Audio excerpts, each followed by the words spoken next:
Hi everyone, this is Rob Roy and welcome to the Elliott Wave Options U.S. Market Update. Well, as the market continues to drift to the upside, we have Elliott Wave patterns within patterns within patterns, all showing resistance just under that 460 level. On the economic front, consumer expectations and housing data have shown signs of inflation. But what does our former Treasury Secretary have to say about potential inflation? And Bitcoin was trying to break resistance to the upside. But what happened today? Let's take a look at the charts. At the time of this recording is 11:50 p.m. Eastern Time on Tuesday night, and currently the futures are down 50 basis points, so pretty much flat. Before we get to the charts, thanks everyone. We hit that 25,000 subscriber mark. Please stay tuned to the end to see if you're one of the winners of our 5 subscription giveaways.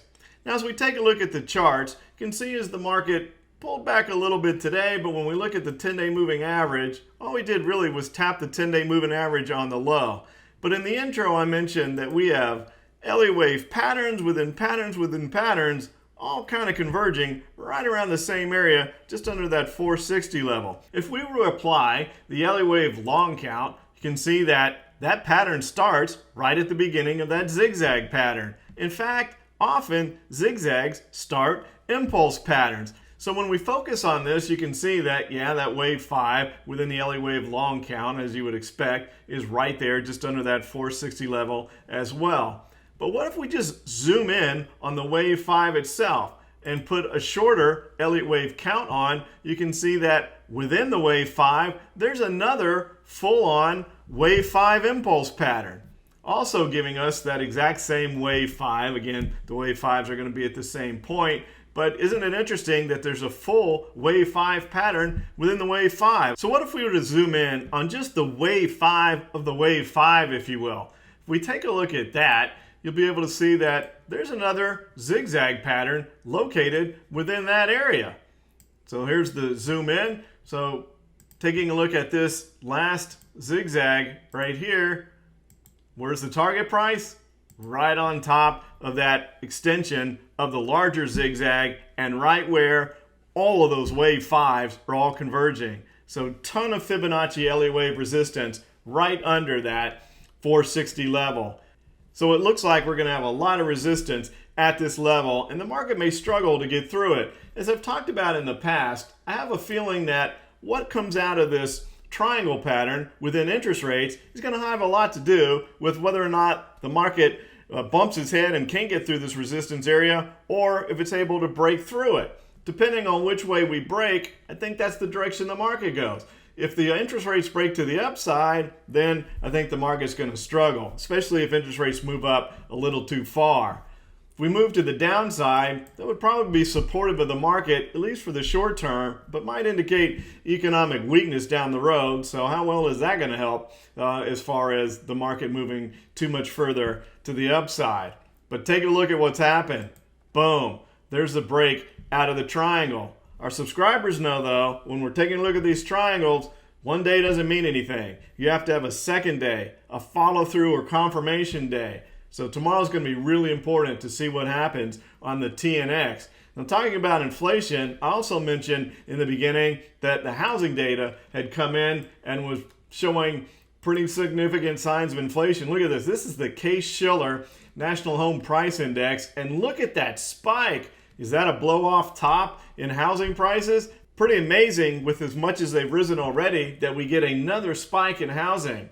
Larry Summers came out and he was talking about the fact that consumer expectations show a CPI of around 5.8% by the end of the year. He thinks that's crazy because the housing market, housing prices, if you will, are included in the core CPI, and based on the metrics, the way they measure it, it hasn't even been factored in the core CPI yet. So he doesn't think that's going to be close. He thinks inflation is going to be much higher than that. What's that going to do to the Federal Reserve? Are they going to have to start tapering sooner, or are interest rates going to kick up and kind of help do the Federal Reserve's job for them, and they don't have to taper quite as early? You can see there's a lot of stuff going on, a lot of headwinds for the market moving forward. Taking a look at the dollar, you can see the dollar basically completed its wave 5 to the upside, and then it did exactly what Elliott Wave patterns do. Broke to the upside, came right back down, tested this previous wave 4, and now we've moved back to the upside. Are we starting a new impulse pattern higher? This is one of those areas within Elliott Wave where you kind of have to wait and see where the new impulse starts. Often, however, when a wave 5 completes and then it does its retracement back to the previous 4, you go through a period of consolidation. So even though we had a pretty good move up in the dollar today, makes sense with interest rates moving to the upside, wouldn't surprise me if we go into some sort of a triangle type consolidation here. We'll see. Taking a look at the Russell, and by the way, we've been looking at the Russell in our Trade Finder meetings. If you haven't attended a Trade Finder, come and join us. It's free. Every Tuesday night at 9 o'clock, we look for trades. We talk about the market. You can sign up with a link underneath this video or by going to our website at ewotrader.com. I've been talking about how it'd be really nice to see new leadership. The Qs have been leading, but if we could get a break above this resistance level at 230, the IWM, the Russell's been trading between 210 and 230 the entire year. We take a look at this move higher right to resistance with the DMI to see, is there any support for a break above that resistance level?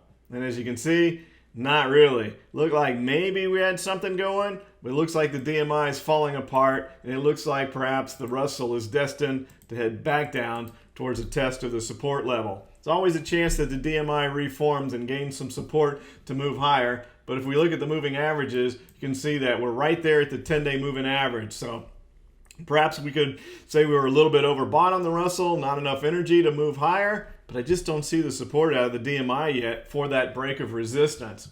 Taking a look at the Qs, they're saying, yep, we're still in charge, we're still the leaders. This triangle that you have here, we actually have a strangle on the Qs for our alert subscribers. Nice breakout to the upside. We went through a little consolidation, but you can see that the triple Qs thumb their nose at the market today. The market had a weak day, not the triple Qs. They finished to the upside. Are they going to emerge as leadership again? Are they going to be able to take the market through all that Fib and Elliott wave resistance at 460? That remains to be seen, but still look pretty strong. Let's see what the DMI shows about the triple Qs, and that's got to be pretty interesting if you're long the Qs. The ADX is breaking to the upside. This is how you want to see it set up. It's broken above the negative directional indicator. Good separation between the two directional indicators. The positive's ticking up, the negative's ticking down. Now the ADX has to break 20. That's the signal. It's almost there, but almost doesn't count. Talk to our subscribers all the time about this, that ADX has to break 20. It looks like, oh, it will tomorrow. Sometimes it gets right there and curls down. So it has to actually trigger, but it's certainly looking good for the Qs to continue to be the market leaders.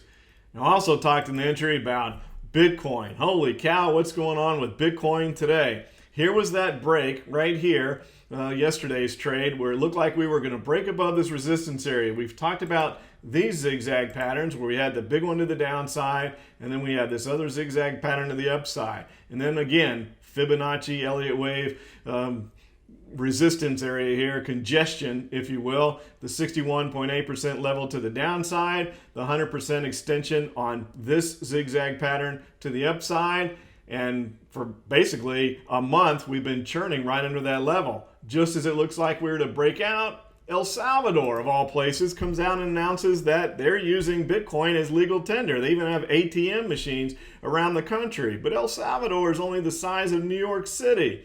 So it's not really a big Latin country. Why would that affect Bitcoin so much? When the news came out, Bitcoin actually did go up, but then came down. So there's speculation all over the financial networks today of what was going on. Why was Bitcoin coming back down? A lot of people said it was buy the rumors, sell the news. They already figured that this was going to come out. And so that's what caused Bitcoin to take a little bit of a dive today. But others were saying that they expect more countries in Latin America to do the same thing and adopt Bitcoin. And the fact that there was only one announcement might have been a little bit of a disappointment. Nonetheless, we'll see what happens with Bitcoin tomorrow. Can it stabilize? You can see that it came down and found some support here at the 61.8% extension and closed much higher. That could just simply be a test of the previous fib level and move up to the 161.8% extension. That's classic zigzag Elliott wave stuff as well. One last thing, looking at the volatility index. Here we come down to 16 again, the VIX right there, and we bounce once more. Now this downside descending triangle is still technically intact.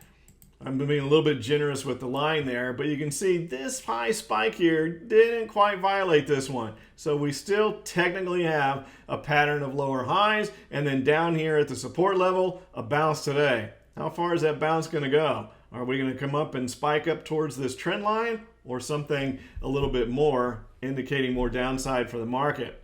I have to wait and see. All right. We did it. We hit the 25,000 subscribers. I know you're all sitting on the edge of your seats waiting to know who my top 3 PGA Tour players are. First place, Brooks Koepka. A lot of you picked that because, as you know, I'm an FSU alum. Brooks Koepka went to FSU, and you got to admire the guy's swagger. He shows up at the big events in all the majors. He's always there. So I'm really impressed by that. The second, Jordan Spieth. Just a really nice guy. Great player, had a terrific year in 2015, fell in hard times for a bit, seems to be back, but you got to root for the guy. He's just such a good guy. And his golf game resembles mine. He's not the longest hitter on the tour, but he's a great putter. That's kind of similar to how I play. The third one might surprise you a bit. Cameron Smith, the young Australian. He rocks that mullet. I mean, you got to admire the young guy out there rocking the mullet. You can see where maybe that guy was one of my favorites. He is a great young player. So looking on the screen, you'll see the winners of our 5 subscriptions, and hopefully your name is one of them. We do appreciate you playing. You came up with some really funny names. Some of you that Happy Gilmore, Chuck Norris, and then some of you were using some of the older guys, Phil Mickelson, Jack Nicklaus. So again, we do appreciate your participation. Let's take it. Let's keep going. Let's go to 50,000. What do you see what we give away when we hit 50,000 subscribers? So thanks again, everybody. Thanks again for your attention. Look forward to talking to you again next time. Take care, everybody. If you like these recordings, I'd like to invite you to join our new Trade Finder Live, where each and every week we do a live webinar where we talk about the market, but we also go a little more in depth into the technical analysis system that we utilize to forecast where the market's likely going to go, and also to identify trading opportunities. Get your free subscription today. Take care, everybody.